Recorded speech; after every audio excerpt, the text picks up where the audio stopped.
email marketing is just the most, like, to me, it's one of the critical things that every business needs to do, and every business does it. And the thing is, it's really easy, like, right, to feel like it's dead because you're like, well, I have YouTube, I have Instagram, I have messenger marketing, which gets incredible open rates. But all of that is like, you don't own the traffic still.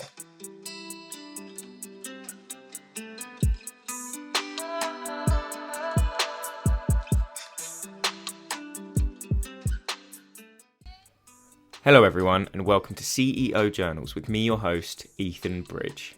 On today's episode, you have the pleasure of listening to Lewis Fausett. After dropping out of university, Lewis became a partner in the jewellery company Patrick Adair Designs and has become a master in email marketing. Lewis is very intelligent and is extremely passionate about what he does. He's managed to build an extremely successful e-commerce business and consult on over $1 million in email marketing revenue. In today's episode, we talk about the importance of building a brand, how to increase email open rates, how to maximize conversions from emails, how to create a killer email funnel, and so much more. I can't express enough how much value is packed into this next hour, so listen and take note. Without further ado, let's dive straight into today's episode. Enjoy.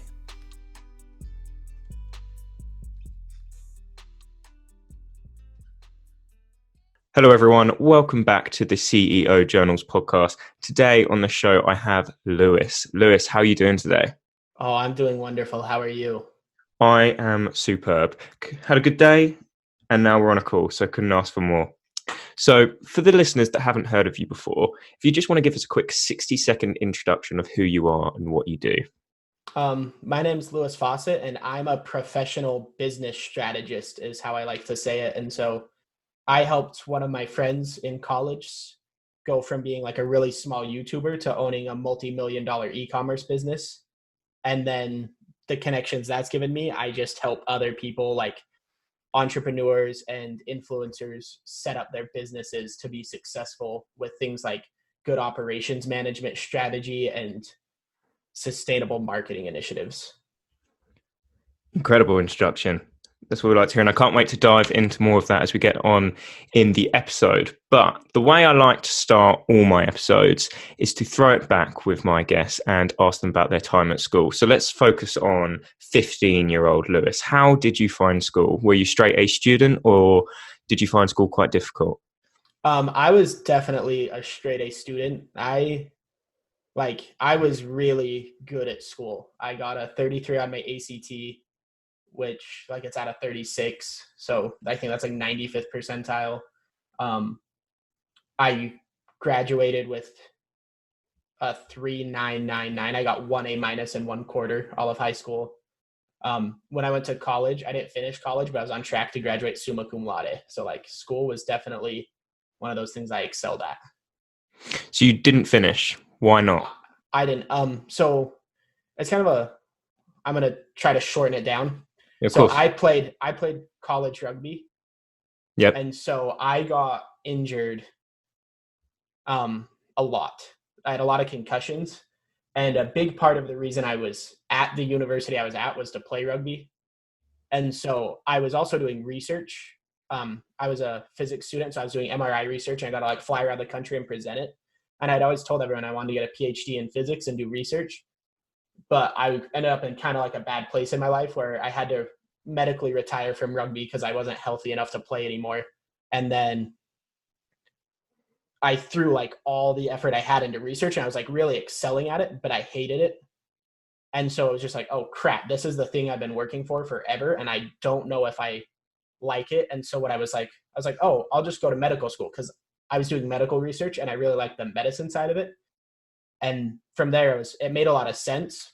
But I was just like doing the math. I was like, okay, so I'm going to make my first like doctor check won't come in until I'm probably 31, 32. And so I was really discouraged. And that just happened to be when I started working with my friend. And I worked with him for a summer in between semesters. And coming back into class, this is actually one of my favorite stories, is I had already been like looking into like, what if I defer and I just work for a year? Because I'm gonna have to get student loans and I don't know what I want to do with my life. And like, it doesn't make sense to get student loans and then be like, oh crap, I just paid $12,000 to get this education, but I don't want to do it. And so I was like looking into the process already, and I'm sitting in a organic biology lecture. It might have been evolution and diversity, just like some kind of biology lecture. I'm with about 100 other students, and my friend literally calls me on the phone. I answer it, and he's like, "Hey, no one can do the work you were doing this summer. None of us knew what you actually did. Like, so we don't know how to do it, and we need people because, like, how are we gonna ship our orders out and stuff? Um, if you drop out of college right now, I'll give you this percentage of my company and this salary." And I answered the phone and talked on the phone in the lecture, and then just hung up and walked off of campus and never went back. And did that feel good? It really did. It was weird because like I said, school was like what I excelled at. So I had like applied to a lot of like the really nice schools and been recruited to play rugby for them. And so like Stanford, Harvard, MIT. And then I ended up going to the University of Utah because it had a top 10 rugby program. And like some of those schools I didn't get into. And so like, there's still a tier below. There's a big difference between like a good college and then like your state school, Yeah. And so like school had always been my thing, but it was really weird. That was like one of the moments in my life where like I made a decision and I just immediately felt like, okay, this is the right one. Like I can always go back later. Yeah. When I figure it out. And then it obviously turned out really well. So like super, super glad for that. Were you nervous though, that to initially? I was pretty nervous because like I was set up really well. I was a junior in college. I was going into my junior year, and it still hasn't been like officially published yet, but like I have a submitted manuscript to like a physics journal, like where PhDs get published. And like my research lab had flown me around the country to like present my research. And so like I was pretty much set that like, even if I didn't get into like the best medical school, like I wasn't one of the kids who was going to have to like be worried about getting into medical school, because just I had some things on my resume that like most people don't get until they have a master's degree or a PhD. And so it was like I gave up like a really safe path, like even if I had just gotten a PhD, like I was guaranteed to be able to get a job at the University of Utah medical school doing MRI research, and just making like $120,000 a year. Like of course it wouldn't happen when I'm this young. I would have been like 28 by the time it like everything came through, but it was definitely giving up a safe path, and so I had a lot of anxiety over it. Of course, but obviously that risk paid off. So have you always been entrepreneurial, even from a young age? Were you the kid in the playground that was selling sweets and chocolate to their friends? Were you flipping stuff on eBay? Have you always been entrepreneurial, or did it start from your friend's business that you helped him out in the summer? I wouldn't say I've always been entrepreneurial, but I've always been sales oriented. So like, I was always I wasn't like going out to just try and make money and like coming up with the schemes like, oh, I'm going to buy candy and I'm going to sell it. But I was definitely the kid who like, I'd have a laptop, like I'd get a laptop for Christmas, and I'd take my old laptop and I'd go to all my uncles and I'd be like, let's make a deal. Okay. This is worth $60. I'll give it to you for 50. And they'd be like, no, I'll do 40. And so then I'd be like, okay, I'll think about it. And then I'd go to like my next uncle and be like, let's make a deal, Yeah. They'd be like, oh, I'll do 35. And I'm like, oh, he's already doing 40. You're gonna have to do 45. And so I was definitely like salesy when I got the chance, but I wasn't out there looking for big like entrepreneurial opportunities. That being said, I was a tutor in high school, so I guess that's kind of entrepreneurial, but like, I wasn't necessarily great at getting clients. So no. Do you think this sales background came from anyone in your family in particular, or do you just think you were naturally gifted with it? I think I was naturally gifted. It's just like I was talking to my old preschool teacher the other day, actually, and I've just always been like a people's person who just likes to like schmooze people, for lack of a better word. And it really helps me in business, especially like when you're working with influencers and like they're like, oh, I want to deal with Crockpot, I want to deal with this, like you just get someone on the phone, you start talking, and you make it the best it can be for both parties. But back to that, so in preschool, I used to take my preschool teacher's phone when her dad would call, And so like this is like a 40, 50-year-old man calling the preschool. And I would just take the phone and talk to him. And just because I wanted him to be my friend because he was cool because he had a phone and was calling people. And so like to this day, he still remembers who I am. And like I'm old enough that like I don't really remember that. I was like 3 or 4. But so I definitely like it's been around for longer than I can remember. No, for sure. And you're obviously a very people orientated person. You've got excellent social skills. So that obviously has translated well when you have gone into business, because you have obviously been able to get those initial clients and just maintain relationships, which is great. So this first business you had with your friends, you've been at college, he's called you, said, no one can do this job as good as you. Leave now. I'll give you a salary and percentage of the company. Tell the listeners a little bit about this company, what it actually is, and what you actually do for them.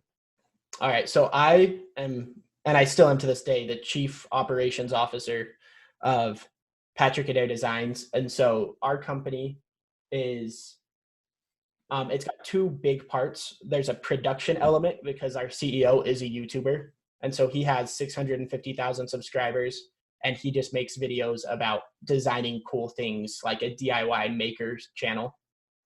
And then to go along with that, we have another arm of our company that is sales oriented where we sell the products he designs. So we have a manufacturing facility in Salt Lake City, Utah. All of our products are handmade in that facility and then they're shipped across the country and the world. We have customers in most places in the world right now. And then it's just an e-commerce jewelry website. And so if you've ever heard of like David Yurman, who makes some pretty cool jewelry, that's kind of like our niche is like David Yurman style jewelry that's handmade in America. So you obviously say that the CEO, the founder, your friend, has a big following, and the company itself, I've seen them on Instagram, they've got a big following as well. How did you guys manage to build up this brand for yourselves? How did you manage to gain this following? So I would say it went through 3 or 4 different phases. So the first phase, when he started it, it started as a Kickstarter and it only raised $5,000. But between him just like hustling and like this is before like we were friends in high school, but like I remember him doing this. And so he was just doing this stuff like he would follow and unfollow people. He would just DM like some The guy has classic. 1,000 followers. He'd DM and be like, dude, I've got this Kickstarter. It's really sick. Will you go back it? He gave a whole bunch of us, like 100 of us or something like that, $1 and said, just go back it for $1. Cause the fact that like one of the rankings is how many people's backed it. So if I can get it to higher up on that, it'll have like more natural discovery. He was doing all that stuff. And so that led him to have a pretty good Instagram following. And we actually went to college together too. That's where we became much closer friends. And at college, he was just using his Instagram following. He would be like, he just post, hey, I'm going home for the weekend to make a ring. Like bid on it. And the highest, whoever offers the most money, I'll design them a custom ring and I'll call the winner on Friday at 6 p.m. and we'll discuss what you want. And so like for a long period of that time, he'd be working for like $3 an hour, but it'd be really like, he was just having a lot of fun. Yeah. And then when he realized, he's like, and so that's kind of like the first part. And then the second part is he realized he's like, if I start filming these, I could put them on YouTube and then I don't have to like follow and unfollow people. And it really helped him kind of skip the hardest part of YouTube, which is like the first like 1,000, 2,000 subscribers, because once you have some subscribers, it's like there's a search engine, it's an algorithm, it'll start to promote, your videos start to get promoted. But until you have viewers, like no one can know if your videos are good. So the algorithm tests it with like 5 people at a time. And a lot of people look and they're like, this video has 0 views, it can't be good. I'm not gonna click on it. Like, yeah.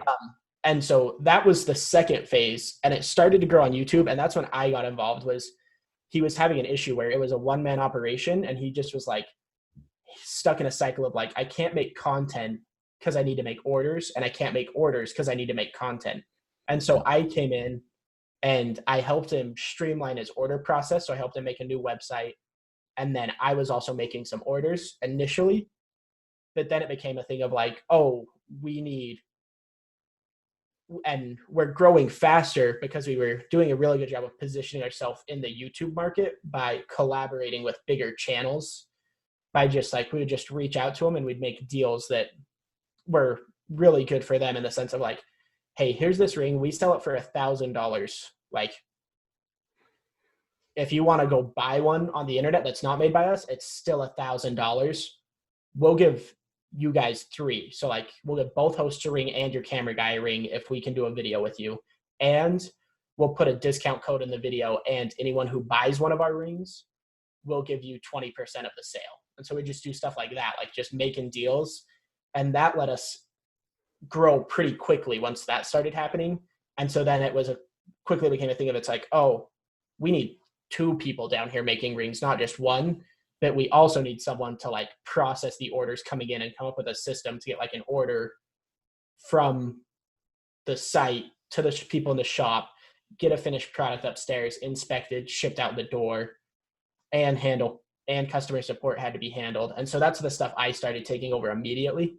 And that was kind of the second stage, was just a lot of natural organic growth on YouTube, doing really well. We were getting like, we were having videos that would go viral and get 1 million views in a week, you know?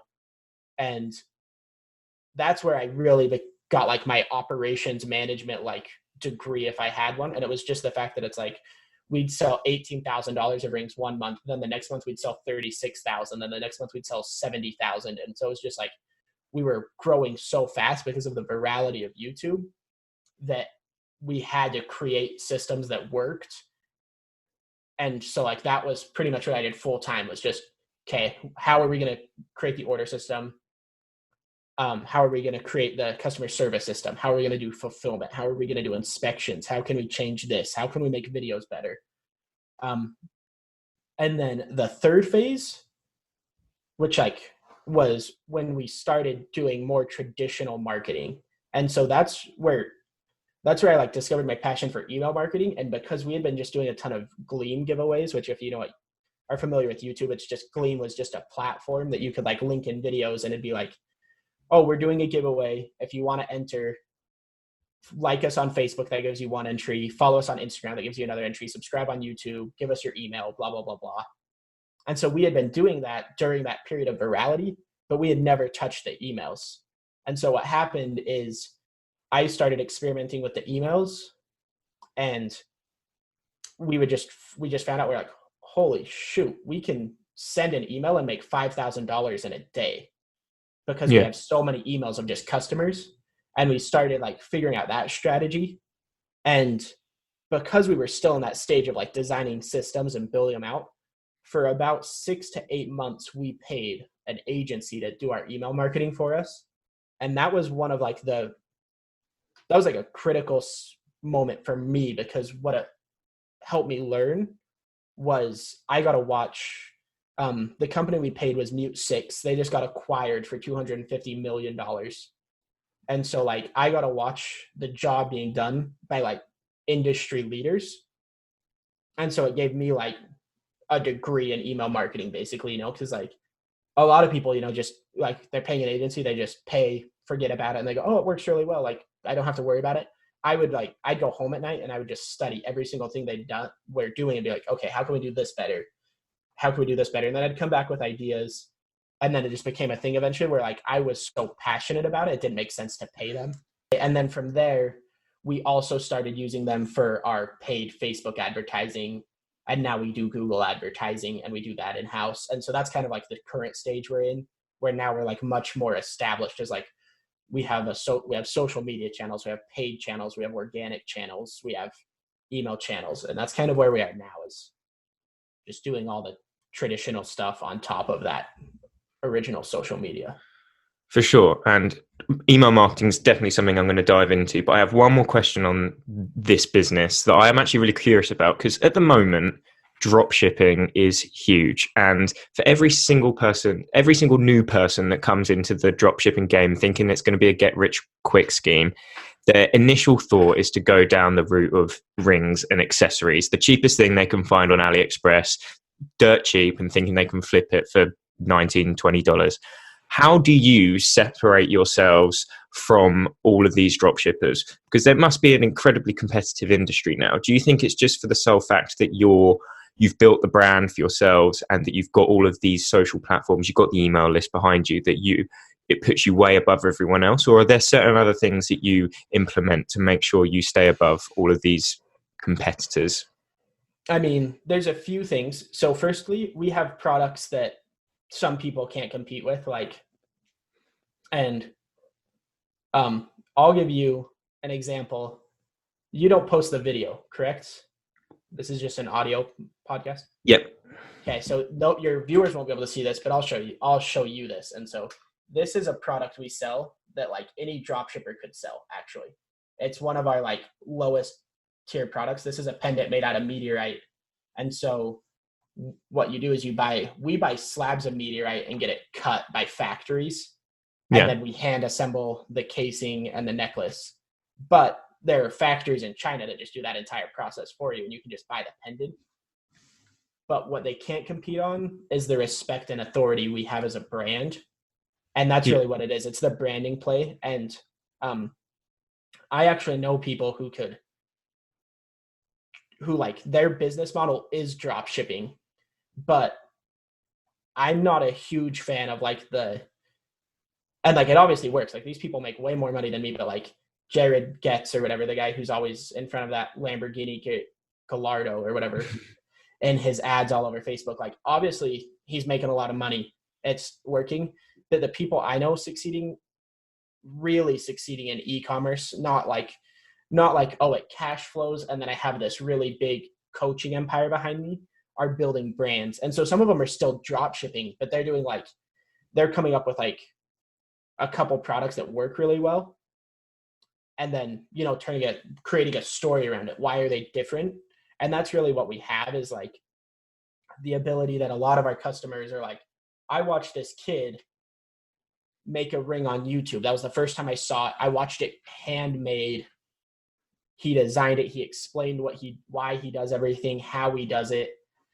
And then all of a sudden, so I went to his website and it was really cool. It was really expensive. And then like, a few days later, I saw a retargeting ad that showed some of the rings I hadn't even checked out. And like, they're really crazy. And I don't have any of them on me, but like, we just have rings that the fact they're handmade is like critical to them getting made in general. And so the only way to mass produce them would be to like sweatshop assembly line in Indonesia or something. And no one would be able to have the exact quality we do because of that. Yeah. Without charging similar prices to us. And so that's why we can get away with those prices. It's literally just, we've created the value around the brand. For sure. So branding is key. Yeah. And so for anyone that is into dropshipping or is thinking of starting dropshipping, obviously it's a good start and it does work. Like, it is a business model that does work. It will always work. It's been around for ages, but it's just blowing up recently. But it's not something that's going to be sustainable forever. If you're going to get a product going, you need to build a brand around it. Otherwise, it's not going to have any longevity. Exactly. Like dropshipping, like the fulfillment method, like, yeah, that's amazing. Like I 100% agree with that. Like, I think it's an amazing fulfillment method and it's very similar. All of our products are made to order. So that's how I know people can do drop shipping with just really solid branding, is like every single one of our products shipping times makes drop shipping times look lightning quick. Like we have products that don't ship for 10 weeks. Yeah. That cost $1,200. And it's all about the branding. And so I think that's the thing that a lot, and like, because it works, right? Like you can come up with you can ride the wave of just being a good marketer and advertiser and come up with catchy products, advertise them on Facebook, sell them. And then, this one's not catchy anymore, so I'm going to change to the next one. But I think I've also seen people out there doing the same thing, but they're taking the products and creating brands around them while they're doing it. And then even though like they can't spend, $200,000 a month at a 1.5 ROI and make $100,000 a month anymore, they still can spend $30,000 and make $50,000 because the branding's there and it becomes more of like a permanent product. For sure. And that's exactly it. And I couldn't agree more. So now I want to dive back into the email marketing, because that's something super interesting. We've had no one talk about it so far. So you've consulted on around $1 million in revenue for email marketing campaigns. And for those that think email marketing's the past, they struggle getting high open rates, high click-through ratios and conversions from their emails. What are your thoughts on email marketing? So my How thing, valuable are they to your business and you and yourself within your consulting that you started alongside? email marketing is just the most, like, to me, it's one of the critical things that every business needs to do, and every business does it. And the thing is, it's really easy, like, right, to feel like it's dead because you're like, well, I have YouTube, I have Instagram, I have messenger marketing, which gets incredible open rates. But all of that is like, you don't own the traffic still, you know? And it's like, that's the big thing. That's actually what we learned is, so around December of, that would have been 2017, we had a video go like really viral. Like, I mean, it got probably 7 million views in the first 30 days. It probably sold $150,000 of product on that video alone. Just one video going viral. And then we got to ride like a wave because, you know, it doesn't, you still have all that hype. So all of our videos are getting 3 times as many views as normal, 4 times as many views, 5 times, whatever. And then all of a sudden, around April of 2018, it came crashing down, you know, like our videos, our views were back to like on par with what they should have been and what they normally were. And because we had all those orders, we basically had to create a machine, like a business that could operate at that scale. And all of a sudden, all those orders are gone. But because we had email marketing and traffic we owned, we could figure it out. You know, we could be like, okay, let's really strategize. Let's think, how can we create orders? Because like one of my biggest things is I'm very like people first, and I never want to have to lay off an employee, you know, like, so if we're like in a slow month, I would rather sell rings for 0% profit but have work for employees to do and money to pay employees than lay off an employee and pay myself an extra $5,000, $10,000 that month, you know? Yeah. Just because like that's what I like to do. And so email marketing has been like the biggest thing that lets us do that. And I mean, we're a little on the high end because like we are a little weirder as a brand and don't do as much. Like we have a lot of success with paid, but it makes up less of a like portfolio of our revenue than a lot of e-commerce brands. But our email marketing is probably 30 to 35% of our revenue a year. And I can confidently tell you that like if you have an e-commerce brand and you're not getting 20 to 25% email marketing revenue, like you're leaving money on the table. That's like industry standard. You should be able to get, if you're making $1 million through like Facebook advertising and organic social media, you should be able to make another $200,000, $250,000 a year through your email marketing if it's set up correctly. That's incredible. And obviously you're having great success through that. So for the listeners that are struggling with email marketing, do you have any tips for them to increase their open rates and any subject text that you can, any key like conversion, like little tips you have? Yeah. So I think, I mean, this is going to be like a really loaded answer. It's not a like win now answer. It's a set yourself up to win forever. And Yeah. the key is you need to test. And what I think you should do is, right, like build out that avatar of who your customer is. And for like some companies, your customer might be yourself. And so that's really easy. I like to subscribe to brands that have similar avatars, like similar customer bases, and look at their subject lines. But the key is to test them and to try to write a subject line that you'd actually open if you were that avatar. Like, and that's the key is I'll see people, like I'll work with people who are like their websites make them a lot of money. And so they're not like they'll have like a recipe website where their customer's avatar is like the 25-year-old newlywed trying to learn how to like make meals for their spouse and like make a home, you know? And the owner of the company is actually like mid-30s multi-millionaire, you know? And so they're like, oh, here's like a subject line that I think is really cool. And it's like, okay, but like you went to 4 years of like Ivy League education, like let's take that away, like let's find, what do your customers think? And it's like, oh, let's just put the recipe title in. Works incredibly well for her website.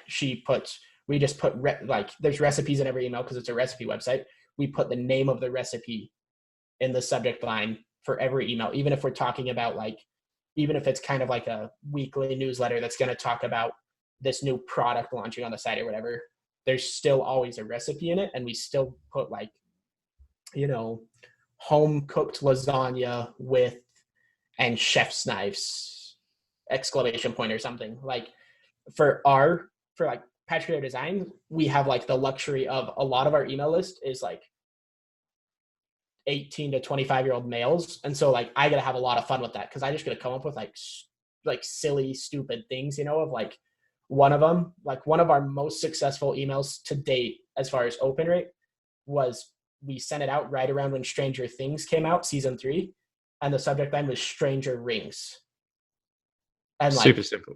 And then, super simple. And then just for our image, I had our photographer and graphic designer create a retro 80s themed, it was one of those neon grids, if you've ever seen the Miami Heat city jerseys or anything like that. It was kind of that style. But I think the key especially for subject lines, is to build an idea of what you think your customer wants to see and then start testing. So depending on what your platform is, you should be able to A and B test. And it's I would recommend doing it that way, but also just making little changes from week to week of oh, I really like this format. So one format I personally really like and that I'm looking forward to testing is Gucci sends all of their email newsletters and product announcements and everything.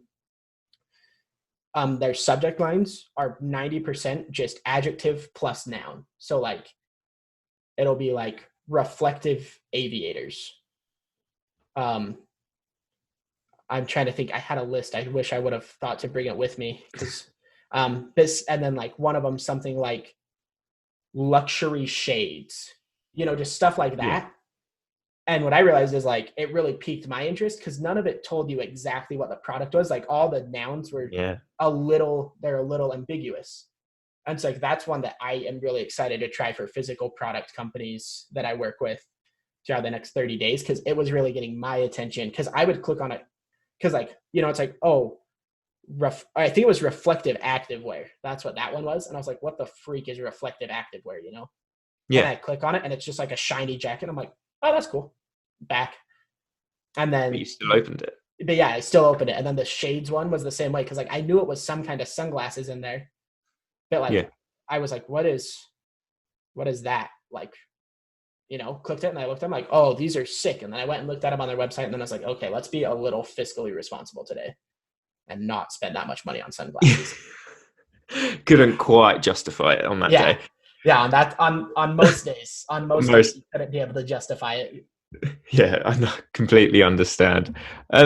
So let's take a different stance on it slightly. So I've met a few of my listeners are new agency owners.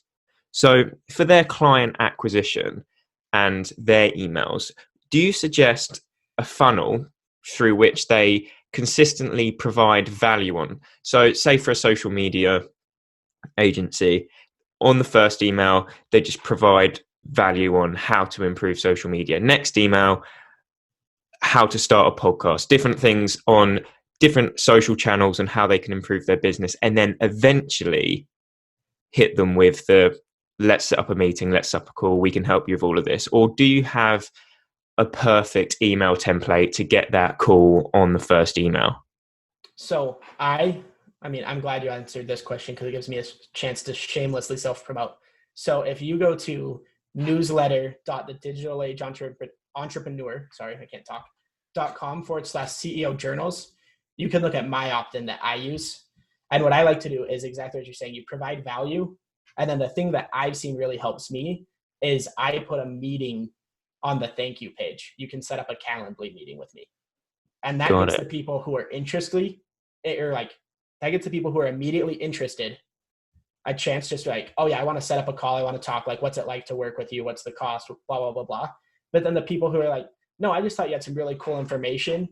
it lets me nurture them. Cause like, that's really how you get that respect and authority we were talking about earlier, is you nurture the customer through through your email flow, through your social media. The entire thing is like, they're aware of my brand, and how do I get them to like me enough to buy? And so like, if you're an agency or something, it's usually you provide enough value that for free, or a consultant, you provide enough value for free that they're like, okay, this is cool. This is cool. They know what they're talking about. Wow, these people, like, they're the bomb. These are the people I need helping me, because they know way more than I do. And like, the tips and tricks or whatever they gave me helped a ton. So I can't imagine what they're not telling me, because they charge for it, you know? So is that you speaking from experience on how you got your initial clients as well? Yeah, exactly. So like, I take a lot of like free 30-minute hour strategy sessions, where I'll just like chat with someone and see what I can do to help, and see if it's a good fit for them to work with me. And it works. I mean, like, I don't keep track of like close rate or anything, because like, I'm not good for whatever, I'm lacking in that department, but it works out really well, because I have tons of people now who just know, they're like, okay, he's the one I come talk to if I have this issue. He's the one I come talk to if I have this issue. And you also have to like let people know sometimes, like, yeah, I can't do this for free though. Like, they'll ask you a question like, oh, here's my 30-second answer. If you want me to really explain how I would do it, or like teach you how to do it, like, it's going to take hours of my time. Like, that's not free. And so like, you have to be like firm and let them know that. But providing value is the key thing. Like, that's what set me apart in the space I'm in, is I was speaking at events that aren't like pitch events or anything. Like, I was speaking at events that are just conferences for like YouTubers and influencers to go to learn how to monetize better. And I would just speak, and I didn't even have a product. I wasn't even thinking about consulting.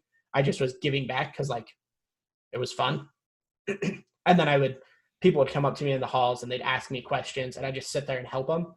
And those are the people now that pay me lots of money to help them, is they're like, oh, like, I didn't even know they were big. I just knew they're like, oh, they're asking me questions about like, how would you use Pinterest to capture emails? And I was like, oh, this is kind of what I would do, and just like thinking it through with them.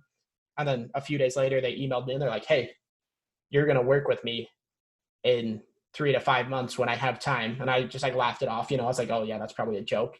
And then like 3 to 5 months came around, and I got a call, and that was how I got my first client. For sure. And is this something you do on your own, or have you got a team around you? I primarily do it on my own. I have a team that they do the like I have a team. I don't do a lot of the design work. I don't do the HTML work, but they're not like a full-time team. It's just like staff I have access to. And some of the work I do, like, because of the way my relationship with Patrick is set up, he has multiple companies, and I own interest in all of them, but so do other people. And those interests aren't always 100% the same. So we actually do have a media, like, marketing agency that operates behind the scenes to do all the work for like all of our own companies. That way we don't have to have like 2 video editors, we can just have him getting 2 different paychecks. It's like, no, each company just pays a fee. He pays it out. And so that's where I get my team from, is from that company. But like, they don't full-time work for me on other people's stuff, if that makes sense. Pretty convenient, if you ask me. No, yeah, it's the team. So, but is this something you want to grow, and eventually this be your complete and sole passion? You want this to be your business. This is something you want to have a team behind you day in, day out, doing everything for you. Yeah, exactly. That's kind of my goal with the consulting. And it also just helps because like, you get stuck when you own your own business that's like high income generating. And not that it's like, like, I'm not like making millions a year or anything. I just mean like I make way more than a 22-year-old needs to make to have a great life. Where you're like, oh, I don't want to, like, of course you're constantly growing as a business owner, but just like, you get stuck in the job aspect of it, of like, oh, I do these 3 tasks every week. These are my tasks. Whereas like when I'm consulting, it's always new, like you're always coming up with a strategy, meeting with people, and then you get to really help them come to the next level. But then once it gets like implemented and starts to work, you don't have to sit around and be like, okay, well now this is my life for the next 6 months of just like 5 hours a day of doing this task. It's like, no, their team's doing the task and you got to move on to the next exciting problem, For sure. And I completely understand. You've dropped some incredible value in the time we've been speaking so far, but there are 3 questions that I ask all my guests on 3 topics that I don't think are spoken about enough. And that's why I like to ask them. So these topics are money, relationships, and death. Death, I know, sounds a bit morbid, but I get some fantastic answers. So that we'll get to that when it comes to it. But the first question in relation to money is, what does the word success mean to you? I had a conversation about this last night. Stability, like I would like to know, like that's the scary thing about being a business owner is like, oh, the economy could crash and no one could buy rings and one of my major sources of income is just gone, So that's kind of terrifying. And so having enough money to like invest in things like real estate and just like the stock market and have like a stable cash flowing base. And then I want to buy my parents' house because it's not paid off yet. And so I just want to be able to one day like that. I think that'd be the coolest feeling ever, just show up with like a fat check and just pay off their house and not even tell them, just like have them show up, be like, our mortgage bill never came this month. That's really weird. Like call, they're like, oh, someone paid it off. I think that would be sweet, Really self-fulfilling as well, knowing that you've done that for your parents. Because are you close with your parents? I'm really close with my parents. Yeah, so they've obviously done a lot for you, and being able to repay that will not only be humbling but extremely self-fulfilling. That, to me as well, that would be an incredible thing that I would eventually love to do. But that leads me quite well onto my next question with regards to relationships. So throughout your entrepreneurial journey so far, have you found it difficult to maintain relationships with friends, family, significant other, or have you found ways to bring these people along on your journey with you? I think it's pretty hard, but like the reason it's hard, sometimes I have issues about like there's always like opportunity for like envying thing with issues where like I spend like, I make good money. So I spend good money sometimes, like I go out to eat a lot. I buy nice clothes. I buy nice shoes. I buy a new car if I need a new car, want a new car,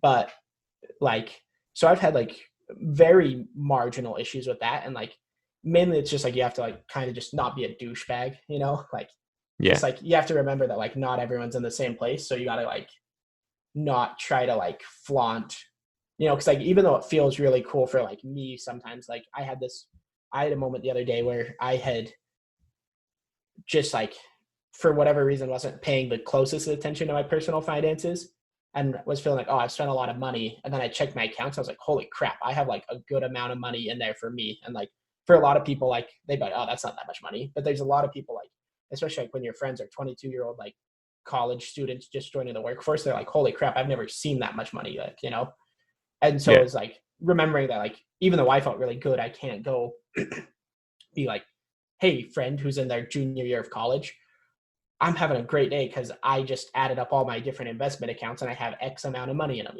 like don't do that. But I think the hardest part is the time. Like because like I love to work.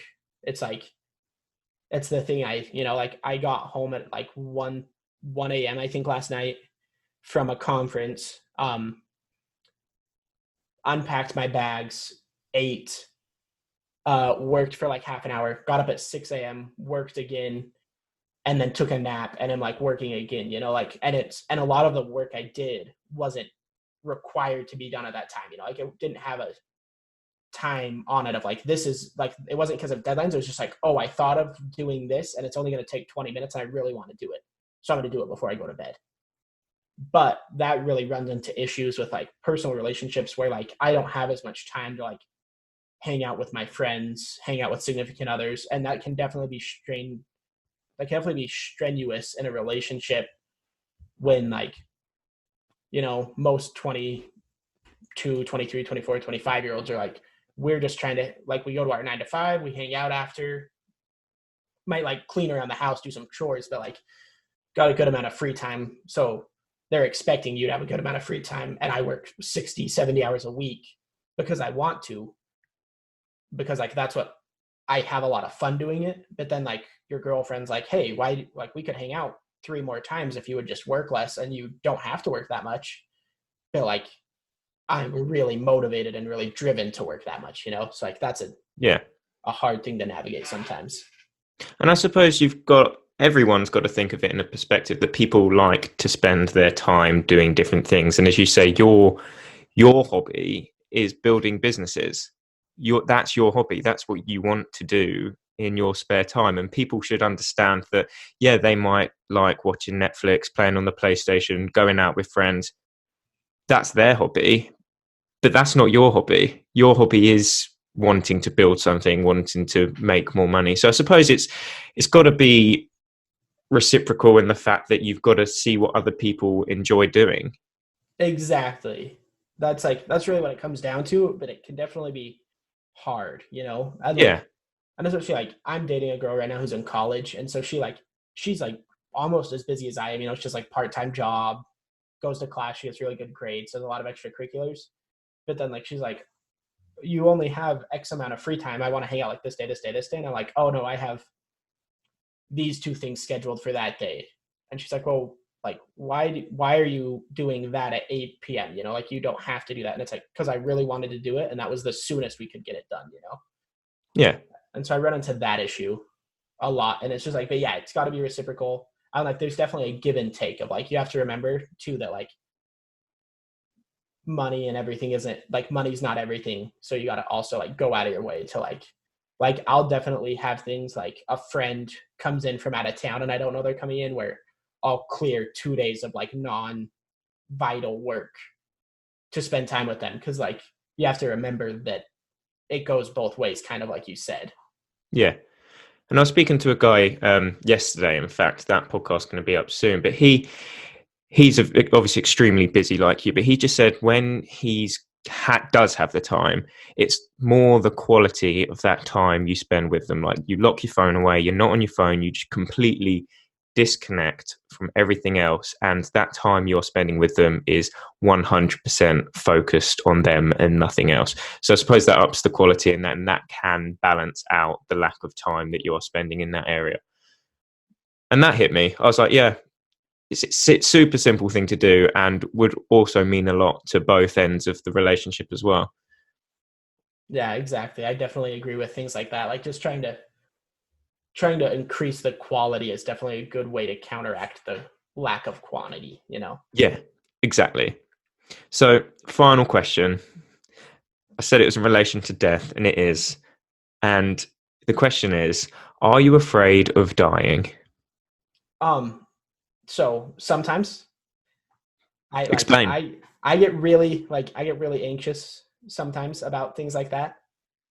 And I'm like, oh, because like what happens? But I'll be honest, sometimes when it's like, when I've had like, especially like our like no starting like halfway through October through December is like the craziest time for me.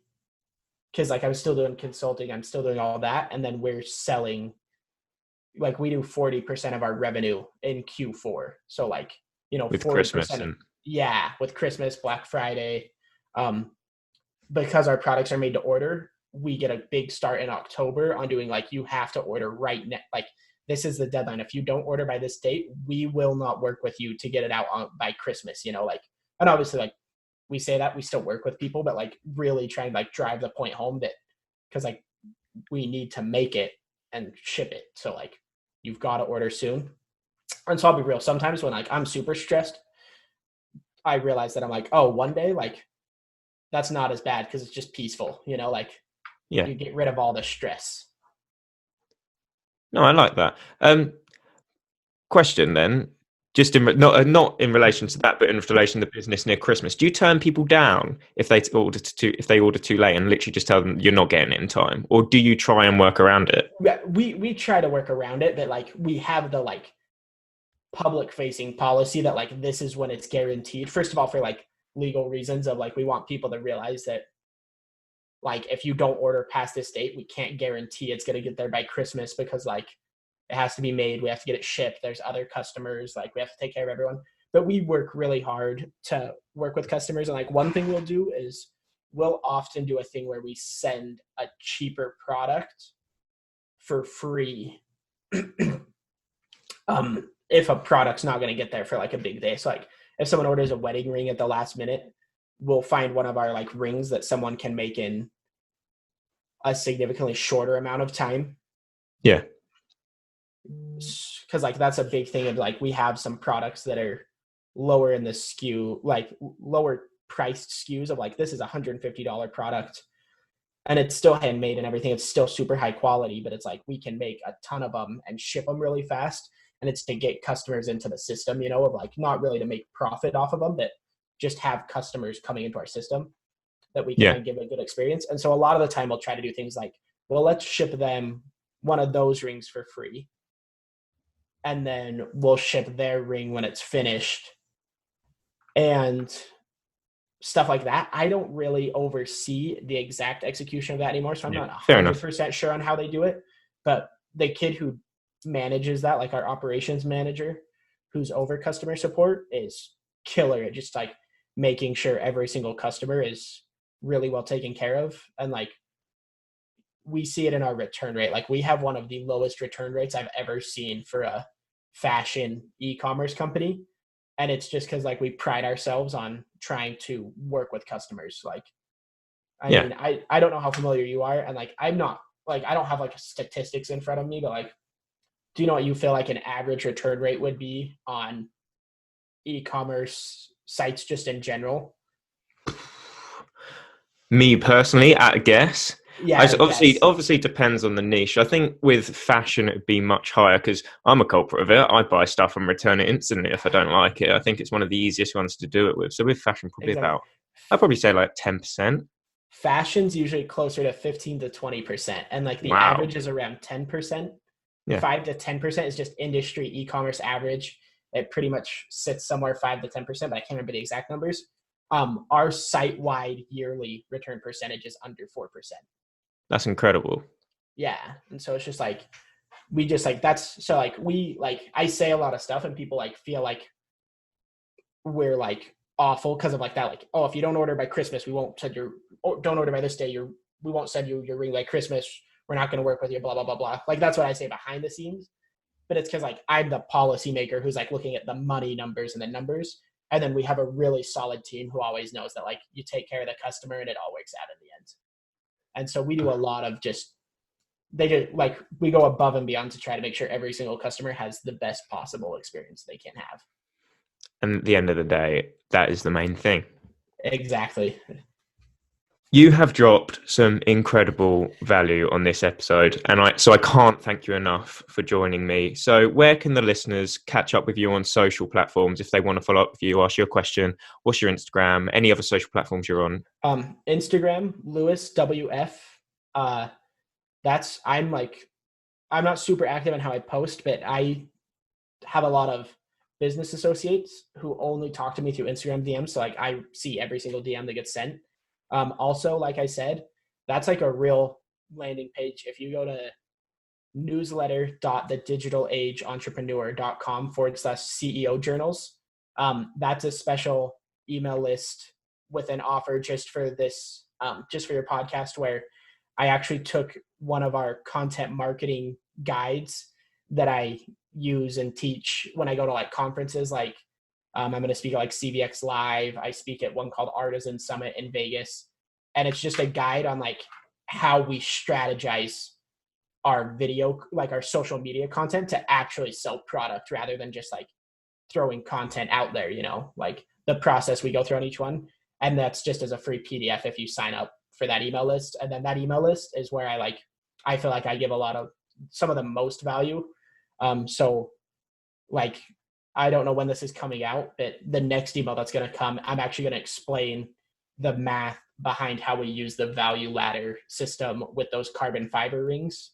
Yep. That are cheaper priced, and how we spend $12,000 to sell $12,000 worth of rings, but it makes us $60,000 by what we do behind the scenes to promote more sales. And so that's I think the place where I give like the most value. And it's because there's just a lot of stuff I love talking about and I like it and so like, I just do it for fun and just send it out. Cause to me, it's like, isn't this the coolest thing you've ever seen? And then people are like, oh, wow, that's actually like, that's kind of interesting. And then a lot of people are like, you're a nerd. That's business. It's interesting. It helps me make more money, but that's not cool.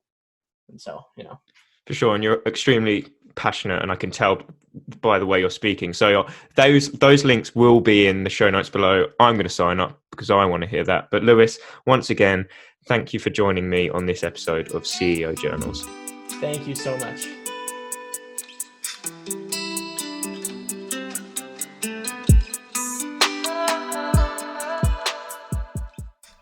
I just wanted to thank you all for listening to today's episode of the podcast. I'll leave all the relevant links mentioned in the show notes below. That's going to include the guests on my own Instagram handle, where you can reach out to us with any questions you may have. In the show notes will also be any useful resources the guest or myself may have mentioned throughout the episode, so definitely check those out. I'd really appreciate it if you hit the subscribe button. It's only going to take a couple of seconds. If you do, it means you're going to be notified whenever I post a new episode. I'd also love if you could leave your thoughts in the rating and review section. I'm going to be reading all of these, and it will help me understand what all of you are actually interested in. Leaving a rating and review will also help the podcast reach even more people, which only means better guests for all you listeners. Have a wonderful rest of your day, and thank you again for listening to CEO Journals.